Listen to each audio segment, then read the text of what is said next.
Oke, selamat sore. Kita mulai ya. Early childhood, anak prasekolah. Banyak teori yang bilang dari 3 sampai 6, ada yang bilang 4 sampai 6. Nggak ada yang salah, tergantung siapa tokohnya.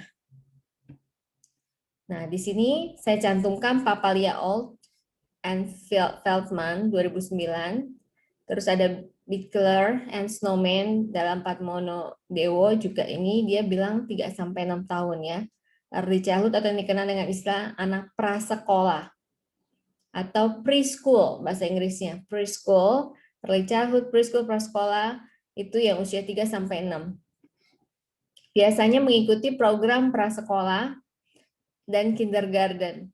Sedangkan di Indonesia umumnya mereka mengikuti program tempat penitipan anak 3 bulan sampai 5 tahun dan kelompok bermain usia 3 tahun, sedangkan pada usia 4 sampai 6 tahun biasanya mereka mengikuti program taman kanak-kanak. Kalau yang untuk formal, untuk yang non formal ada kelompok bermain dan satuan pendidikan setara ya, SPS. Saya lupa singkatannya. Jadi itu juga sama aja, tapi jalur non formal. Perkembangan fisik.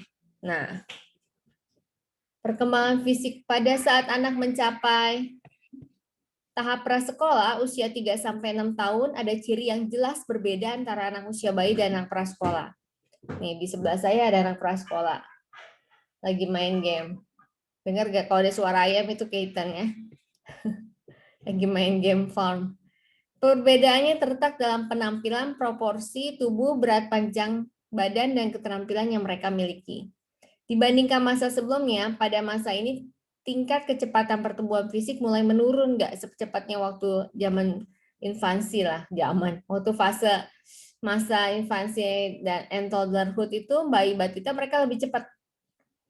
Bayangin, mungkin kalau yang pernah ngelihat bayi atau ngurus bayi atau punya adik bayi atau siapapun ya pernah hidup dengan bayi, itu kan kayaknya kalau beli baju itu pasti nggak kepake, cuma bentar aja. Makanya beli bajunya kadang ukurannya lebih besar, karena bayi cepet banget berkembang. Nih contohnya bayi ini nih, satu udah segede gini lagi, cepet banget udah 5 tahun lagi. Dulu dia masih bayi, cepet banget. Tapi nanti kalau udah 5-6 tahun badannya udah nggak lebih stabil gitu, nggak kayak waktu infansi. Terus kebutuhan-kebutuhannya juga udah mulai apa ya? Dia mulai terampil lah untuk memenuhi kebutuhan-kebutuhannya dan mengatasi lingkungan fisiknya. Udah mulai yang dulu dipakein baju sekarang pakai baju sendiri. Yang mungkin dulu mandi belum bisa sendiri, pipis, buang air besar, sekarang udah mulai bisa sendiri. Yaitu udah mulai terampil dalam kemampuan fisik. Nah, fisik itu juga kan ada motorik kasar, motorik halus. Ini saya review 2 tahun itu anak scribble kan. Jadi kapan anak dikatakan bisa menulis, itu ketika dia bisa mencoret-coret. Nggak mesti dengan pensil.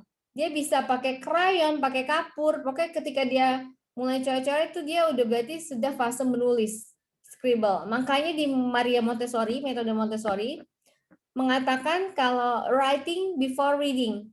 Jadi menulis sebelum membaca. Karena perhatiin anak dari belum bisa ngomong aja udah bisa coret kan kadang. Makanya di tembok di mana kadang coret-coret. Ada anak-anak yang suka begitu. Kenapa? Karena itu sesuai sama teori Maria Montessori, writing before reading. Karena anak itu apa ya? Lebih dulu menulis gitu daripada membaca. Jadi fisik motorik dulu gitu yang makanya ada teori gerak. Di situ dia bisa bilang betapa pentingnya gerak. Jadi motoriknya gerak kan terkait sama fisik motorik kan. Karena kalau anak yang kurang gerak, anak yang bermasalah dengan gerak atau motorik, pasti akademiknya juga akan terganggu. Pasti kognitifnya juga akan terganggu. Itu karena semuanya itu satu kesatuan. Gitu. Ya. Kami ngajar dulu.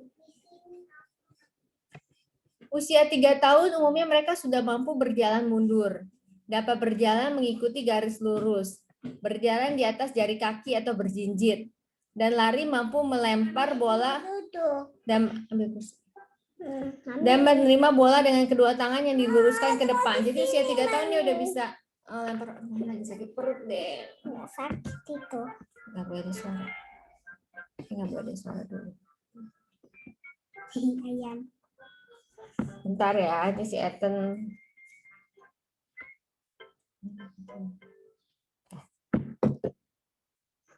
Ethan, kamu umur berapa? Umur berapa? Umur berapa? Kasih tahu tuh kakak-kakaknya umur berapa? Umur 2 ya? Umur berapa?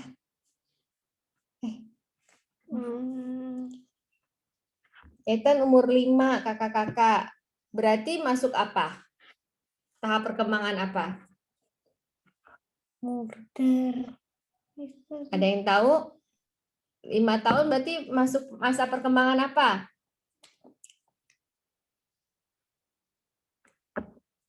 Kedengeran nggak sih suara saya? Prasekolah, Bu. Siapa tuh yang jawab prasekolah? Nuraini ya?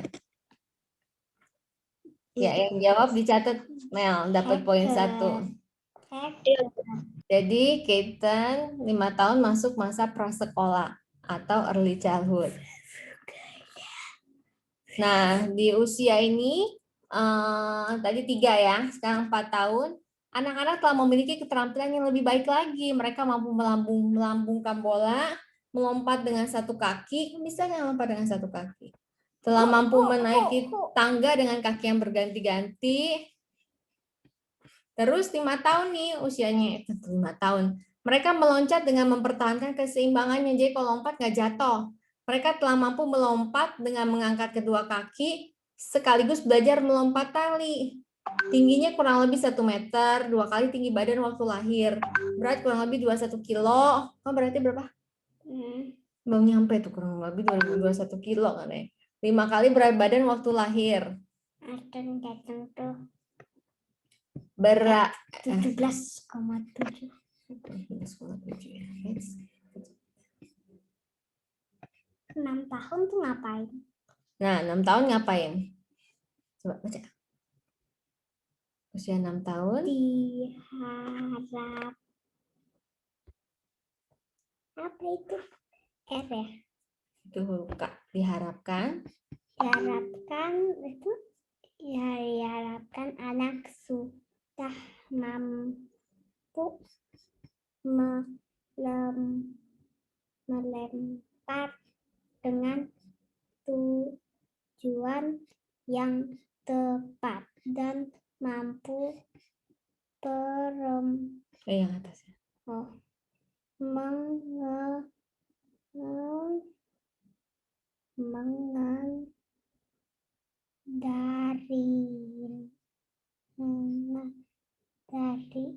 Mengendarai. Hayat roda 2. Anak laki dan perempuan dapat lari sama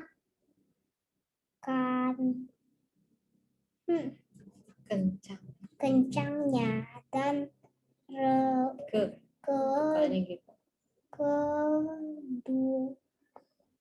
keduanya sama-sama mampu melempar dengan sasaran yang dengan sasaran yang tepat gitu. Jadi 6 tahun. Usia 6 tahun juga udah mencapai 90% ukuran orang dewasa. Tuh. Nah, ini perubahan fisik selama masa early childhood. Usia taman kanak-kanak, bentuk tubuh bayi yang bulat, lucu gitu, unyu-unyu, bayi berubah menjadi lebih ramping, lebih tinggi, yang memungkinkan untuk lebih mampu berpartisipasi dalam sejumlah aktivitas fisik yang mempengaruhi pertumbuhan otot dan pertumbuhan badan. Postur atau sosok tubuh berubah dipengaruhi oleh sejumlah faktor fisik dan psikologis. Interaksi dengan lingkungan, nutrisi, istirahat, makanya harus istirahat. Aktivitas berpengaruh pada postur tubuh. Dengan olahraga, secara fisik lebih atraktif dan keterampilan motorik tertentu lebih baik sehingga anak belajar meningkatkan keseimbangan dan postur tubuh. Jadi penting banget bagi masa-masa ini mereka penting sekali untuk bergerak. Perkembangan keterampilan motorik nih. Motorik kasar, koordinasi sebagian besar otot tubuh, misalnya melompat, main jungkat jangkit, berlari. Orang tua dan guru perlu membantu mengarahkan kegiatan-kegiatan fisik anak untuk meningkatkan keterampilan motoriknya. Terlalu sulit bisa menyebabkan frustasi, terlalu mudah bisa bosan. Jadi harus dipikirkan gerak apa yang bisa diarahkan oleh guru ya atau orang tua. Perkembangan lain pada masa ini peningkatan waktu reaksi, koordinasi mata dan tangannya udah lebih baik, ketangkasan tangan, kesadaran akan tubuhnya secara umum. Nah, ini ada tahap perkembangan keterampilan motorik. Pertama, ada kognitif fase. Fase kognitif. Anak mencoba memahami suatu keterampilan motorik. Hal-hal yang diperlukan untuk melakukannya dan mengembangkan strategi tertentu untuk mengingat bagaimana tugas yang sama dilakukan pada masa lalu. Jadi kalau kognitif fase dia mulai nginget-nginget nih what to do. Jadi misalkan kalau dulu dia tahu melompat itu dengan kedua kaki, berarti harus mendaratnya pas. Kalau enggak jatuh, nggak seimbang. Diingat tuh di otaknya. Jadi keterampilan motorik yang fase kognitif ini what to do. Oh, jadi kalau saya mau melompat dengan dua kaki berarti saya harus balance misalkan kayak gitu. Yang kedua itu fase asosiatif atau asosiatif fase. Jadi di sini trial error. How to do. Jadi dia anak menyadari kesalahan dan memperbaiki di masa yang akan datang. Misalnya kayak tadi dia ingat, oh kalau mau lompat dengan dua kaki, kakinya harus mendaratnya bareng, kalau nggak satu jatuh. Dia tuh kalau asosiatif fase, fase ini dia belajar, oke, dicoba, dia lompat dua kaki tapi kok masih mau jatuh ya, ternyata belum seimbang, dicoba lagi. Jadi trial error itu dicoba. Misalkan naik sepeda, dia ingat kok sepeda itu di goes gitu. Tapi gimana caranya supaya bisa seimbang? Jadi mau dari roda 4 mau ke roda 2. Jadi dia trial error tuh latihan, terjatuh, terbangun lagi. Oh berarti kalau nggak mau jatuh harus lebih cepat lagi goesnya, tapi harus seimbang misalkan kayak gitu. Jadi anak tuh di kepalanya berpikir, makanya ada kaitan sama kognitif motorik itu terkait, nggak bisa dipisahkan karena ketika anak melakukan trial error pasti kan pakai mikir kan, nggak mungkin asal. Maksudnya nggak dipikir. Dia ketika mau, oh aku lompatnya gini kan dia ada proses kognitif. Terus yang ini ada autonomous fase, fase autonomi. Ini respon tepat sudah secara otomatis. Kesalahan berkurang, meningkatnya keterampilan motorik terjadi karena gerakan semakin tepat, akurat, dan ekonomis. Oke, latihan keterampilan motorik. Latihan hanya akan berguna meningkatkan keterampilan motorik bila kematangan telah tercapai. Kesempatan dan dorongan orang tua dalam hal ini penting untuk meningkatkan keterampilan motorik. Perkembangan keterampilan motorik dan seni. Scribble ya. Scribble. Ya biasanya scribble tuh apa sih, bikin lingkaran. Terus garis lurus. Ini garis lurus, ada scribble. Itu ya, ini tanda-tanda. Nah, walaupun bentuknya belum baik, tapi anak menyenangkan. Tapi bagi anak tuh menyenangkan dan menyadarkan bahwa ia dapat membuat sendiri. Ya kan, dia bikin bulat, kadang nggak apa-apa, penyot-penyot. Yang penting dia happy karena dia bangga hasil karyanya sendiri. Bertambah usia, bentuk gambar yang dibuat semakin baik. Usia 4-5 tahun, anak menghasilkan gambar pertamanya dengan menggunakan 1 atau 2 bentuk dasar. Gambar orang belum proporsional, kepala besar dengan lingkaran kecil, untuk mata, hidung, mulut, telinga, bagian tangan, kaki anak belum dapat memperkirakan ukuran secara proporsional. Tapi kalau ada anak yang udah bagus gambarnya, berarti dia memang jago gambar. Nah, petunjuk Jaga gambar. untuk membantu meningkatkan keterampilan motorik. Sabar. Apa yang mau baca? Selain dibutuhkan pertumbuhan otot secara menyeluruh, diperlukan juga kepercayaan dan keyakinan diri pada anak untuk melakukan aktivitas motorik. Bantuan orang tua diperlukan dalam hal, tugasnya sebagai orang tua ini menyediakan fasilitas dan sarana lingkungan bermain yang memungkinkan anak melatih motoriknya.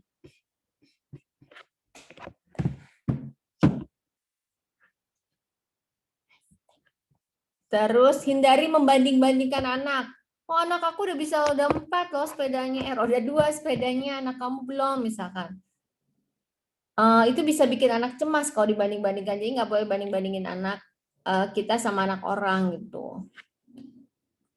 Ingat bahwa keberhasilan dalam suatu keterampilan motorik tidak otomatis akan menyebabkan keterampilan pada satu aktivitas motorik lainnya.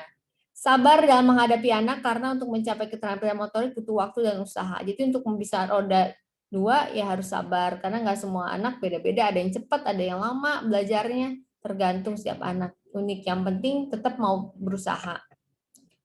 Ciri fisik anak prasekolah. Anak prasekolah umumnya sangat aktif. Ini Pat Modewo. Aktif biasanya. Jadi jangan aneh kalau anak prasekolah itu nggak bisa diam karena memang aktif. Setelah anak melakukan berbagai kegiatan, anak membutuhkan istirahat yang cukup. Otot-otot besar pada anak prasekolah lebih berkembang dari otot kontrol terhadap jari dan tangan. Jadi motorik kasarnya lebih berkembang dulu ya dibanding sama motorik halus. Nanti akan sejalan. Otomatis kalau motorik kasarnya udah oke, pasti motorik halusnya juga akan ngikutin. Koordinasi tangan dan matanya masih kurang sempurna. Walaupun anak lelaki lebih besar dan anak perempuan lebih terampil dalam tugas yang bersifat praktis, khususnya dalam tugas motorik halus, tetapi sebaiknya jangan mengkritik anak lelaki apabila dia tidak terampil. Jauhkanlah dari sikap membandingkan lelaki dan perempuan. Sikap bagus. Nah, sekarang masuk ke perkembangan kognitif. Kognitif seringkali diartikan sebagai kecerdasan atau berpikir. Perkembangan kognitif dinyatakan dengan pertumbuhan kemampuan merancang, mengingat, dan mencari penyelesaian masalah. Tercium-cium harum. Perkembangan bahasa lisan mempengaruhi perkembangan kemampuan kognitif anak. Biasanya kan kalau anak cerewet, jago ngomong, biasanya, ini anak pinter ya. Biasanya orang awam suka ngomong gitu, tambi-tambi misalkan. Atau di kampung suka ngomong, ini anak ngomongnya pinter banget sih, misalkan cerewet gini, pinter gitu.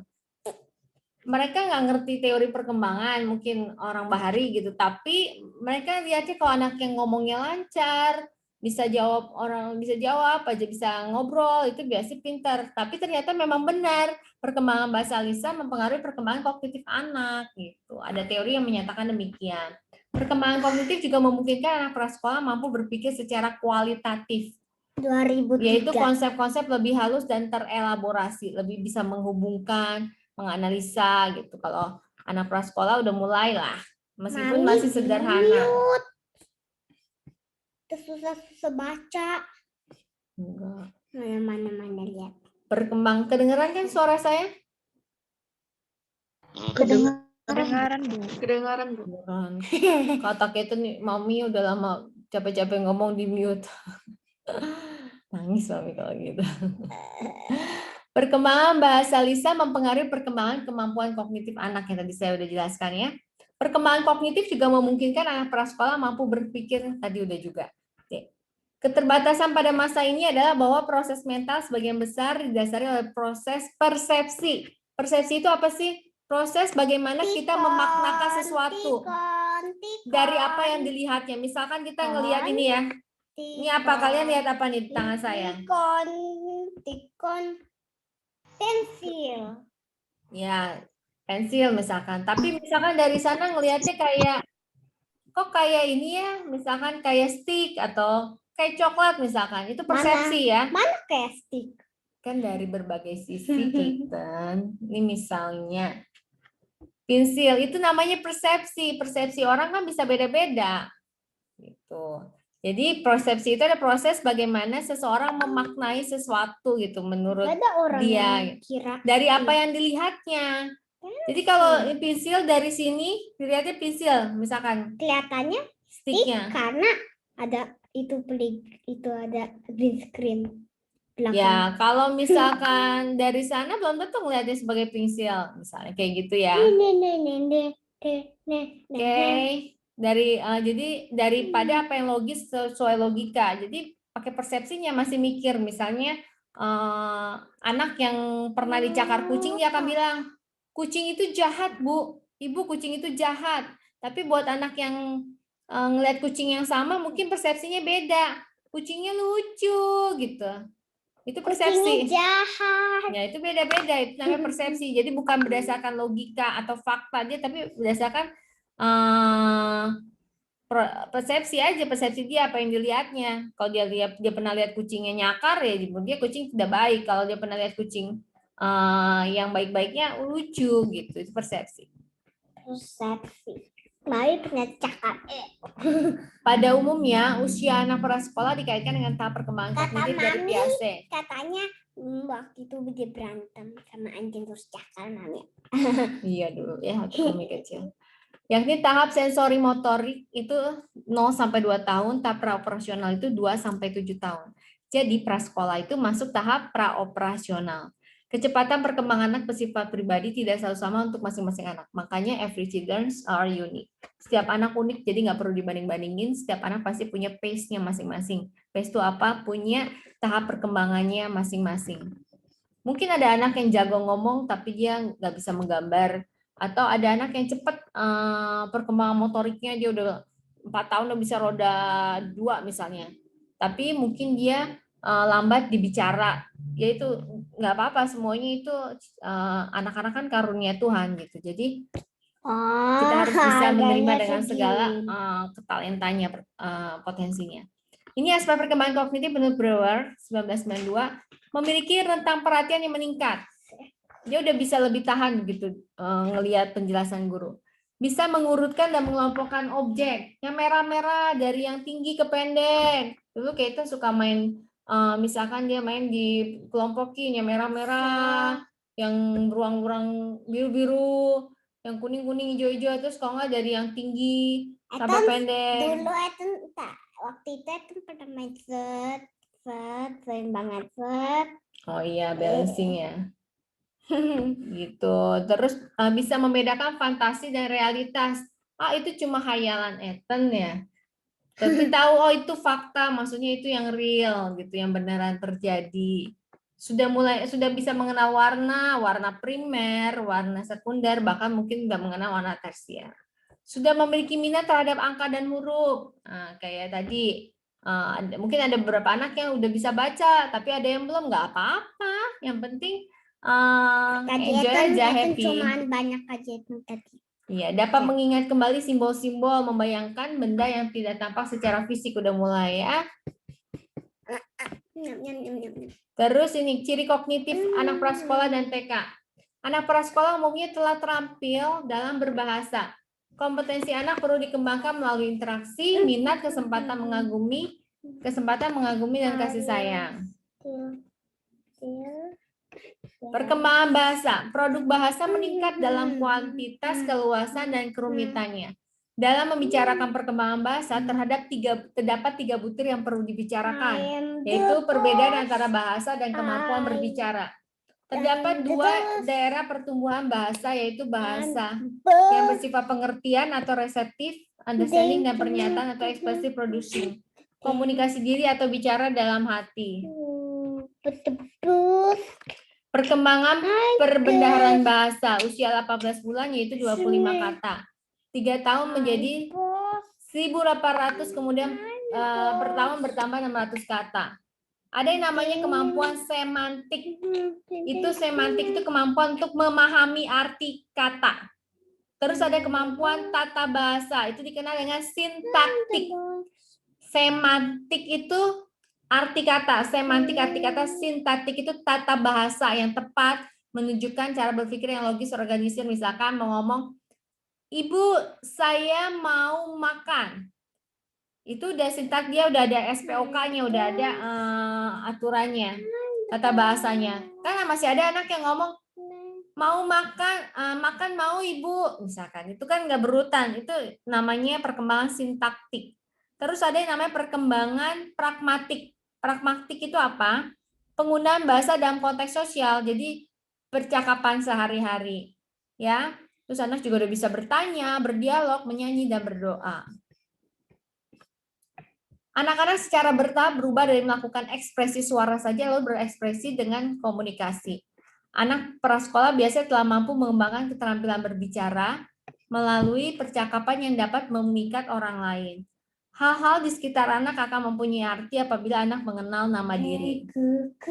Anak dapat menggunakan bahasa dengan ungkapan yang lain. Misalnya bermain peran, isyarat yang ekspresif dan melalui bentuk seni, misalnya menggambar.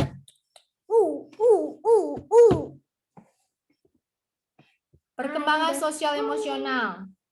Tadi kognitif masuk praoperasional ya. Nah kalau Erik Erikson nih, berarti dia early childhood berada pada tahap inisiatif versus goal. Ya, ingat-ingat lagi inisiatif versus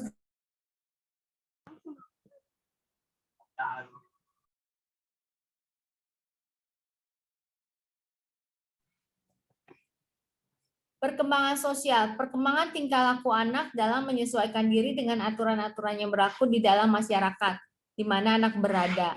Masa ini anak memperluas cakrawala lingkungan sekolah, mempertinggi kemandirian sehingga terlibat dalam lingkungan dan situasi sosial bersama kawan sebaya, udah mulai bisa gaul lah.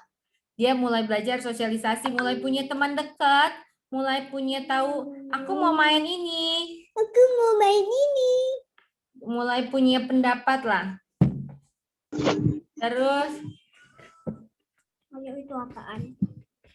Terus ini ciri sosial anak prasekolah Skype dan TK. Tuh Tan, baca Tan, cirinya apa?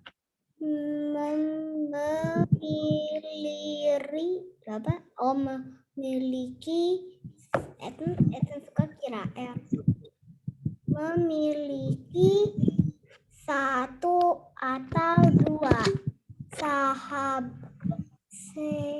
sahabat, tetapi sahabat ini cepat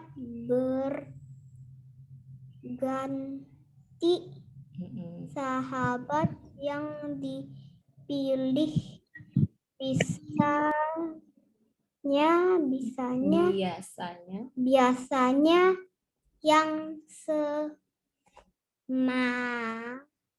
sama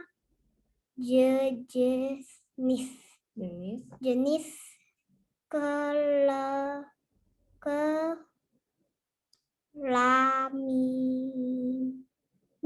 Nah, sebentar, Mami tanya. Dan kamu punya sahabat gak? Sahabat apa teman maksudnya? Teman yang dekat punya. Jacob siapa? Ya. Jose Jacob ya. Jacob aja. Itu ada boy ya berarti ya. Kamu punya sahabat cewek gagal? Enggak. Terus kalau jenis kelamin kamu tahu nggak jenis kelamin itu apa? What is that? Yeah, I ask you what's that? You know jenis kelamin. Jenis kelamin ada apa aja? Apa maksudnya jenis kelamin? Oh, belum tahu. Jenis kelamin itu misalkan perempuan sama laki-laki. Kalau itu jenis kelaminnya apa? Laki-laki. Laki-laki itu namanya. Ini abstrak kan, kata-kata abstrak ini sekalian ada subjek penelitiannya, bahan observasi. Berarti kan dia anak umur gini dia belum mengerti. Berarti tahap pemikirannya belum nyampe abstrak kan? Istilah-istilah abstrak. Nanti kita akan lihat. Kalau perkembangan kognitif juga kalau mau ngajarin udah nggak bisa. Kamu nggak boleh begini, itu anak akan masuk kuping kanan keluar kuping kiri. Kenapa? Karena masih abstrak, dia belum nyampe. Kelompok bermainnya cenderung kecil. Anak yang lebih muda seringkali bermain bersebelahan dengan anak yang lebih besar. Terus Parten nih ya, diingat-ingat Parten dalam Patmono Dewo. Aku kan penelitiannya ada social participation among preschool children. Jadi melalui pengamatannya dia terhadap anak yang bermain bebas sekolah dibedakan beberapa tingkah laku sosial sebagai berikut. Pertama, ingat-ingat nih contohnya Tan. Tingkah laku unoccupied.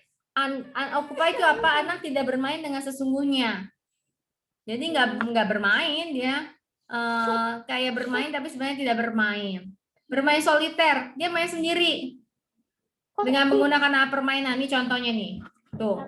Lagi main game sendirian. Misalkan nggak main gamenya sendiri, nggak ada teman, berarti dia lagi main solitaire, apalagi kalau dia di pojok lagi main sendiri gitu. Tingkah laku onlooker tuh apa? Anak menghasilkan waktu dengan mengamati. Jadi anak itu ngeliatin teman-temannya main, tapi nggak ikutan main. Cuma liatin doang. Iya, cuma liatin doang. Terus bermain paralel. Anak-anak bermain dengan saling berdekatan. Kayak misalkan gini, ini saya anak kecil nih, kaitan anak kecil. Dia lagi main, saya lagi main, dia main dengan mainannya sendiri, saya main dengan mainan sendiri, tapi nggak ada komunikasi, tapi bersebelahan. Itu namanya bermain paralel. Sering kan ngeliat anak-anak kayaknya sebelahan, tapi sebenarnya mereka nggak main. Yang satu lagi main Lego, yang satu lagi gambar, gitu, sibuk masing-masing. Namanya paralel. Jadi jadi sebenarnya duduk aja sebelahan, tapi sebenarnya nggak ada permainan bareng. Bermain asosiatif, anak bermain dengan anak lain tetapi tanpa organisasi. Maksudnya apa? Ayo kita main begini gini. Ya main aja rame-rame, kadang lari ke sana, lari ke sini tapi nggak jelas. Terus tiba-tiba lari bareng, lari udah gitu ketawa tapi nggak jelas main apa. Nggak ada aturannya. Nah, yang terakhir yang paling tinggi itu perkembangan bermain kooperatif. Di sini anak bermain dalam kelompok di mana sudah ada aturan atau organisasi, misalkan main petak umpet, main basket, main sepak bola, udah ada aturannya. Kenneth Rubin dalam 40 Dewa melakukan penggelompokan setelah mengamati kegiatan bermain bebas. Anak kelas bentar ya. Bentar, Miss. Miss kan. Itu Mami. Mana tuh Mami bacanya? Melakukan pengelompokan setelah mengamati kegiatan bermain bebas anak kelas sekolah yang dihubungkan dengan kelas sosial dan kognitif anak. Yaitu bermain fungsional. Bermain fungsional ada fungsinya, konstruktif, membangun, dramatik, bermain peran, dan bermain dengan menggunakan aturan kayak tadi. Main ular tangga, apa itu kan ada aturannya. Perselisihan sering terjadi, tetapi sebentar kemudian mereka berbaik kembali, biasalah anak-anak. Setelah menyadari peran jenis kelamin dan sex typing, maksudnya apa? Dia tahu main tuh sama cewek aja atau cowok aja misalkan. Terus perkembangan emosinya gimana? Kalau anak prasekolah masih perlu dibantu dalam menjalin hubungan dengan lingkungannya agar mereka secara emosional dapat menyesuaikan diri, menemukan kepuasan dalam hidupnya, dan sehat secara fisik dan mental. Masing-masing anak menunjukkan ekspresi yang berbeda sesuai dengan suasana hati, masih sesuai moodnya. Hari ini mau main sama si A, besok musuhan sama si A. Mau main sama B, besoknya nggak main lagi sama B, terus main lagi sama A. Gitulah, tapi nggak usah dimasukin hati, namanya juga anak-anak. Dalam periode prasekolah, anak dituntut untuk mampu menyesuaikan diri dengan berbagai orang dari berbagai tatanan, yaitu keluarga, sekolah, dan teman sebaya. Reaksi dan ekspresi anak menjadi lebih terdiferensiasi. Bisa dibedakan. Oh, jadi misalkan dia kalau lagi begini, anak lagi marah, lagi kecewa, atau lagi sedih gitu.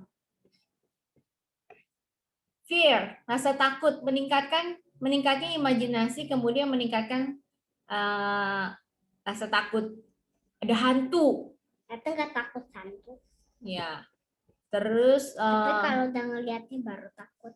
Sementara itu banyak objek dan kejadian yang belum dimengertinya. Misalkan takut gelap menyebabkan imajinasi yang kebayangan yang mengerikan misalkan. Padahal gelap ya gelap aja gitu. Tapi udah ada imajinasi kalau gelap itu mungkin ada apa gitu yang mengerikan. Waktu itu yang monkey dia suka kira hantu, ternyata cuma bayangan doang. Iya.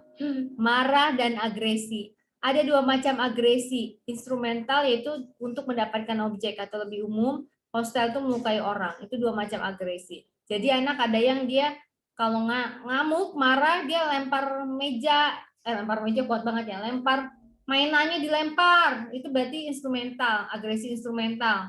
Jadi kalau mau sesuatu, misalkan dia mau mainan, kalau enggak dia akan guling-guling gitu, atau dia lempar mainannya kayak gitu. Ada juga yang agresi itu bentuk ekspresi dari kemarahan ya, kekesalan.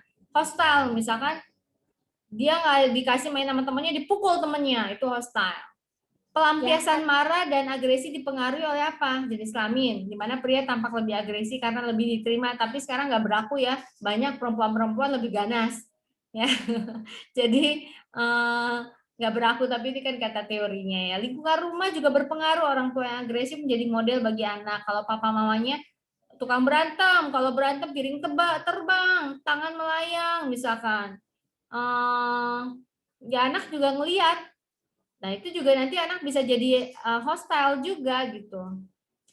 Agresi. Terus imitasi dari film, misalkan dia nonton tank, berantem-berantem, pukul-pukul, atau dia nonton film yang berantem-berantem gitu. Dia bisa ngikutin itu. Imitasi dari film, makanya hati-hati diingetin anaknya. Ya, nggak boleh nonton yang berantem-berantem. Oh, salah, Ethan suka tulis mau camp Keaton apa Sosok mengalihkan isu dia. mesti camp skate bukannya camp Keaton. Camp Keaton. Ciri emosional anak prasekolah dan TK. Anak TK cenderung mengekspresikan emosinya secara bebas dan terbuka. Mulai iri hati pada anak prasekolah tuh mulai terjadi ya. Misalkan aduh lama main gurunya tulis word gimana sih? Gurunya sayang, misalkan perhatian sama si A, si B-nya cemburu, udah mulai kayak gitu. Makanya harus kamu ini kan calon guru PAUD kan, guru TK. Itu tuh calon idola. Guru itu banyak fansnya, anak-anaknya. Dulu saya waktu jadi guru ini, mereka lebih pilih kita guru dibanding orang tua. Mereka lebih dengerin guru dibanding orang tua. Makanya hati-hati guru itu, ya. Jadi anak tuh bisa iri hati memperebutkan perhatian gurunya. Terus perkembangan moral terjadi bertahap. Jadi kalau misalkan tahap awal belum terpenuhi, dia nggak bisa naik tahap lain seperti yang saya tadi bilang. Keaton belum ngerti tuh jenis kelamin tuh apa, itu kan abstrak kan. Misalkan kamu tidak boleh, misalkan gini, hari ini mulai puasa, keluarga teman-teman yang Muslim, yang Islam hari ini berpuasa, kita harus toleransi. Keaton tahu nggak toleransi apa? I don't know. I don't know. Langsung cepet banget jawabnya. Tahu nggak toleransi apa? I don't know. Contoh toleransi tuh misalkan gini, ada teman kamu yang puasa, misalkan Gibran Pala puasa, terus kan berarti lagi nggak makan, terus Keaton boleh nggak makan es krim di depan mereka? Nggak boleh ya. Itu namanya kamu sudah melakukan toleransi. Itu contoh toleransi. Nanti dia tergoda jadi mau makan juga. Nah, itu yang tidak boleh gitu.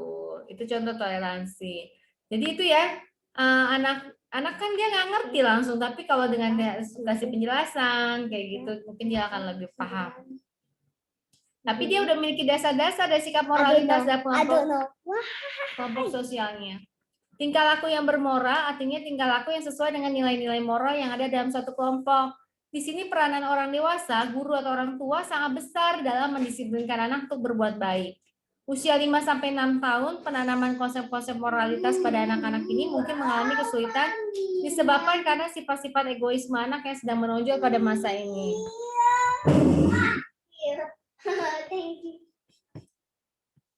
Oke. Selesai. Selesai, itu rangkumannya. Mungkin nanti bisa ditambahin. Berarti dia masuk, kalau perkembangannya moral Kohlberg, dia berarti masih masuk tahap apa ya? Ayo, yang ingat teori Kohlberg. Praoperasional. Praoperasional mah ini kognitif. Biasa. Prakonvensional. Ya. Dia masih taat, takut, ya kan, takut dihukum, masih tahap itu dia. Jadi belum, oke, aku tidak akan datang terlambat ke sekolah karena dia takut dihukum sama gurunya misalkan kayak gitu. Bukan karena aku tidak akan terlambat sekolah karena aku tahu ini adalah integritas aku, komitmen aku. Aku tidak mau terlambat ke sekolah karena ketika terlambat itu berarti aku sudah membuat rugi orang tuaku yang sudah membayar uang sekolah. Misal belum nyampe ke segitu. Atau ketika aku tidak datang terlambat ke sekolah berarti aku sudah misalkan aku sudah berbakti pada nusa dan bangsa. Enggak, dia cuma tahu kalau misalkan kalau nggak terlambat sekolah berarti aku nggak dimarahin, nggak ditegur sama bu guru gitu. Jadi aku bisa main dulu gitu aja, simple mikirnya ya, perkembangan moralnya. Oke, itu tadi rangkuman dengan ada iklan, maafkan ya. Iya, iklannya aku katanya, GR banget nih katanya, iklannya aku katanya. Nih lihat tuh.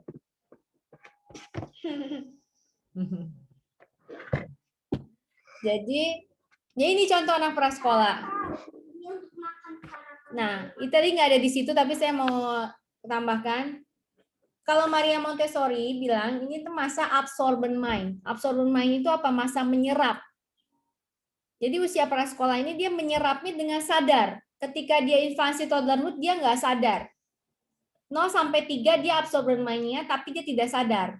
Tapi 3 sampai 6 itu 3 sampai 6 tahun itu absorbent mind tapi dia sadar.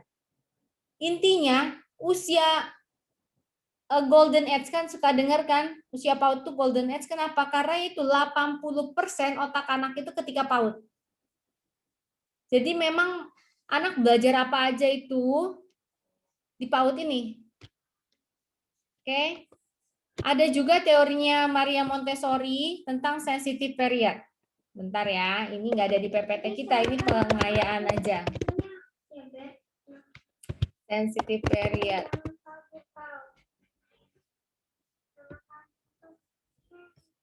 Bentar ya.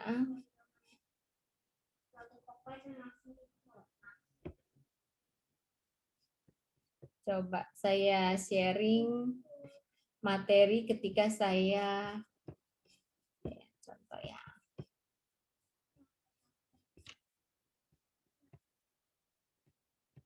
Nah, ini ya. Ini teori perkembangannya menurut Maria Montessori. Nih, usia 1 tahun, dari 1 tahun itu lagi sensitive period tuh maksudnya apa? Masa periode sensitifnya bergerak. Jadi ini usia yang bagus banget kalau mau stimulasi untuk bergerak 0 sampai 1 tahun. Terus 0 sampai 6 tahun tuh untuk belajar bahasa, language. Dengan catatan anaknya tidak mengalami gangguan atau speech delay ya, nggak punya gangguan bahasa. Jadi kalau nggak ada gangguan bahasa, cepet banget anak umur segini belajar bahasa. Terbukti anak Kaitan dan teman-temannya ya, karena dia lagi sensitive period, belajar bahasa Inggris, belajar bahasa Mandarin, cepet banget. Saya aja ngikutin gitu. Iya, Kaitan bisa bahasa Mandarin. Coba, kamu ngomong apa nih? Sama kakak. Stop dulu mainnya, ngomong dulu. Bahasa Mandarin apa? Ya coba, wow mama, apa coba? Kalau X bantu mami kerja. Lihat ke situ dong. Bilangnya apa yang keras? Mama layu tampangnya itu dulu banget. Dengar gak? Dengar gak? Layu tampangnya terus yang kedua udah beres. Selesai itu kerjanya yang keras ngomong pang mama jauh. Yang keras? Ya udah itu.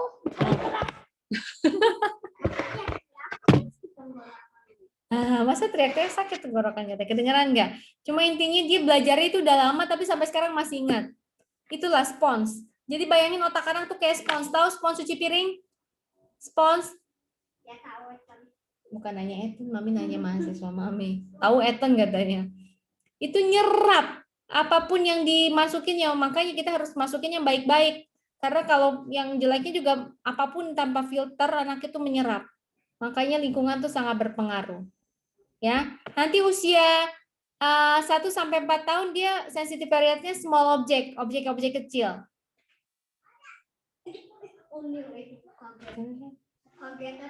Terus 18 bulan itu sampai 3 tahun itu toileting. Terus 2 tahun sampai 4 tahun itu ada order, 2 tahun sampai 6 tahun tuh ada musik. Dia mulai sensitive period musik. Terus sensitive grace and courtesy, sense. Panca indera itu mulai dari 2 sampai 6 tahun. 3 tahun sampai 4 tahun dia mulai writing, sensitive periodnya. Terus 3 sampai 5 tahun reading. 4 sampai 6 tahun ada matematik sama special relationship, hubungan sosial. Jadi itu kalau menurut Maria Montessori ada perkembangan namanya sensitive period. Ya. Jadi banyak teori perkembangan. Kamu jangan terpaku satu aja. Banyak baca, banyak browsing, nggak ada yang salah selama kalian mencantumkan menurut teori perkembangannya siapa. Ya, belajar perkembangan itu menarik karena kepake nanti, apalagi kalau saya selalu bilang kalian calon ibu tuh, Berliana ada sebelahnya juga ikut kuliah ya.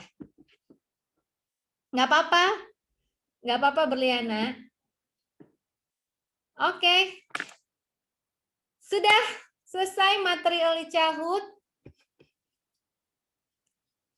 Kalau saya ngajar gini kalian ngantuk gak sih? Apa? Tidak. Nggak ngantuk ya, padahal jamnya jam tidur siang ya. Syukurlah kalau gitu. Jadi semoga yang sudah dijelaskan kalian paham ya. Bisa dimengerti, bisa bekal buat nggak cuma buat ujian, tapi bekal buat hidup. Ya.